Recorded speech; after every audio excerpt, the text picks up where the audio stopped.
Ezekiel 2-ാം അധ്യായം. എസെക്കിയേലിൻ്റെ ദൗത്യം. അവൻ എന്നോട് പറഞ്ഞു, മനുഷ്യപുത്ര, എഴുന്നേറ്റ് നിൽക്കുക, എനിക്ക് നിന്നോട് സംസാരിക്കാനുണ്ട്.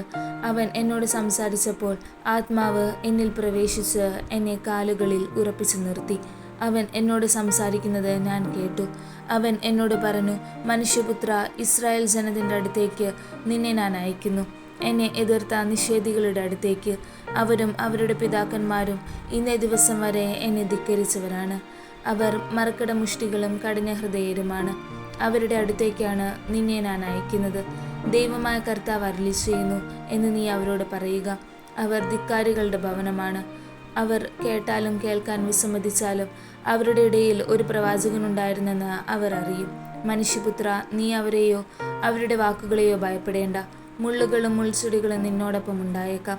തേളുകളുടെ മേൽ നിനക്കിരിക്കേണ്ടി വരാം. എന്നാലും നീ അവരുടെ വാക്ക് കേട്ട് ഭയപ്പെടുകയോ നോട്ടം കണ്ട് പരിഭ്രമിക്കുകയോ വേണ്ട. കാരണം അവർ ധിക്കാരികളുടെ ഭവനമാണ്.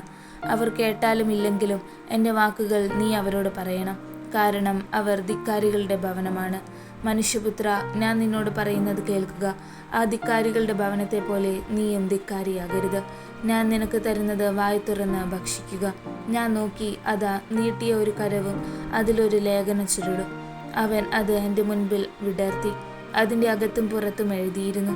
അതിൽ വിലാപങ്ങളും പരിദേവനങ്ങളും ദുരിതങ്ങളും രേഖപ്പെടുത്തിയിരുന്നു.